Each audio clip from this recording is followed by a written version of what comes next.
सुभद्रा कुमारी चौहान का नाम जब भी आता है तो जहन में सिर्फ एक कवयित्री की तस्वीर नहीं बनती, बल्कि एक ऐसी आवाज गूंजती है जिसकी कलम में क्रांति लाने की ताकत थी। आज हम उनकी एक बहुत ही गहरी और दिल को छू लेने वाली कविता मातृ मंदिर की परतों को खोलेंगे। ये कविता एक इंसान के अपने दर्द से शुरू होकर देश के लिए सबसे बड़ी कुर्बानी की प्रेरणा तक का एक असाधारण सफर है। तो चलिए इस एहसास को साथ मिलकर समझते हैं।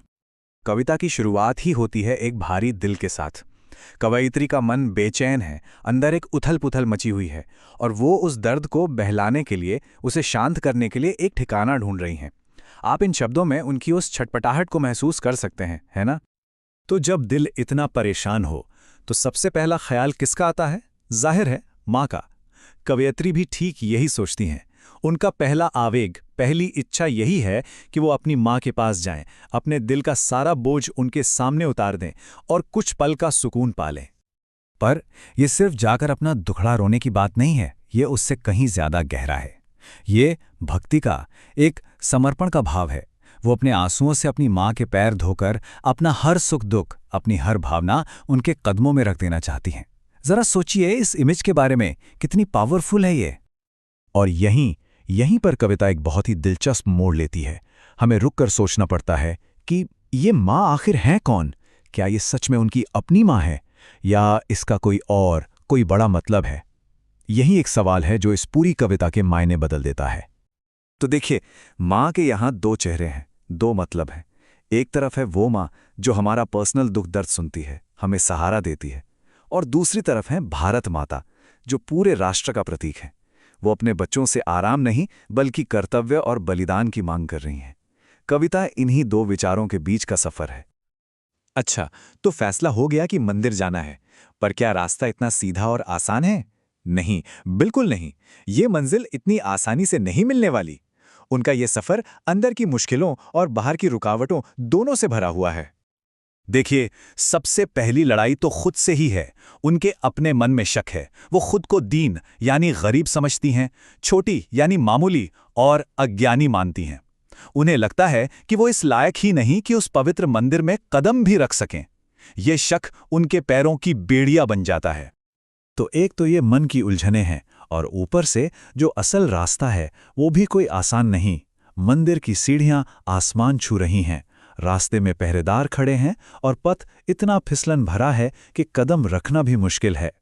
ये सारी बाहरी रुकावटें असल में उनके अंदर के संघर्ष का ही आईना है। और जब इंसान इतना लाचार और बेबस महसूस करता है तो क्या करता है? वो ऊपर वाले को पुकारता है। उनके मुंह से एक प्रार्थना निकलती है, चढ़ा दो मुझको हे भगवान। इस पल में ये पुकार पूरी तरह से निजी है। वो बस इतनी ताकत मांग रहे हैं कि किसी तरह उस मंदिर तक पहुंच जाएं और अपने दिल को बहला सकें। और फिर ठीक उसी लम्हे में जब सारी उम्मीदें दम तोड़ती हुई नजर आती हैं, जब लगता है कि अब आगे बढ़ना नामुमकिन है, तभी कहानी में एक नया मोड़ आता है। निराशा के अंधेरे में एक उम्मीद की रोशनी चमकती है। अचानक दूर मंदिर से एक झिलमिलाती, चमकती हुई रोशनी निकलती है। ये रोशनी उनके मन के अंधेरे को चीरती हुई उन तक पहुंचती है और उनके दिल में एक हैरानी और एक नई उम्मीद जगा देती है। और सिर्फ रोशनी ही नहीं, अब कानों में एक बहुत ही मीठे संगीत की धुन भी सुनाई देने लगती है। वाद्य यंत्रों की आवाज, ऐसा लगता है जैसे वो मंदिर अब सिर्फ पत्थर की इमारत नहीं बल्कि जिंदा हो उठा है और उन्हें अपनी ओर बुला रहा है। और फिर वो पल आता है, उन्हें माँ के चेहरे की एक झलक दिखती है जिस पर एक मीठी सी मुस्कान है। और ये मुस्कान, ये सिर्फ एक मुस्कान नहीं है, ये उनके अंदर एक नया जोश, एक नया मकसद जगा देती है। उनका अपना दर्द अब कहीं बहुत पीछे छूट गया है। बस यहीं से कविता का पूरा रुख बदल जाता है। कवयित्री का जो निजी दुख था वो अब पूरी तरह से देश के लिए एक बड़े जज्बे में तब्दील हो चुका है। उनकी प्रार्थना अब अपने लिए नहीं बल्कि एक बड़े मकसद के लिए है। अब मंदिर की वेदी से एक पुकार गूंजती है, लेकिन ये पुकार उन्हें दिलासा देने के लिए नहीं है। नहीं, ये पुकार किसी ऐसे वीर को बुला रही है जो माँ की यानी भारत माता की इज्जत की रक्षा कर सके। ये एक्शन के लिए कॉल है। इस पुकार को सुनकर वही इंसान जो खुद को कमजोर और छोटा समझ रहा था अब एक दृढ़ संकल्प लेता है। वो कहती हैं कि मैं अपनी मातृभूमि पर कोई अत्याचार नहीं होने दूंगी, और इसके लिए अगर मुझे बलिदान भी होना पड़े तो मैं तैयार हूं। ये एक प्रतिज्ञा है। याद है वो प्रार्थना, चढ़ा दो मुझको हे भगवान। अब देखिए उसका मतलब कैसे पूरी तरह से बदल चुका है। पहले वो मदद मांग रही थी मंदिर की सीढ़ियां चढ़ने के लिए, ताकि उन्हें सुकून मिल सके। और अब वो ताकत मांग रही हैं बलिदान की वेदी पर चढ़ने के लिए, ताकि वो देश की सेवा में खुद को न्योछावर कर सकें। तो आखिर में ये कविता हमें एक बहुत बड़े सवाल के साथ छोड़ जाती है। ऊपर उठाए जाने की प्रार्थना जब खुद के फायदे के लिए ना हो, बल्कि किसी बड़े मकसद के लिए हो, किसी महान काम के लिए हो, तो उसका असली मतलब क्या होता है?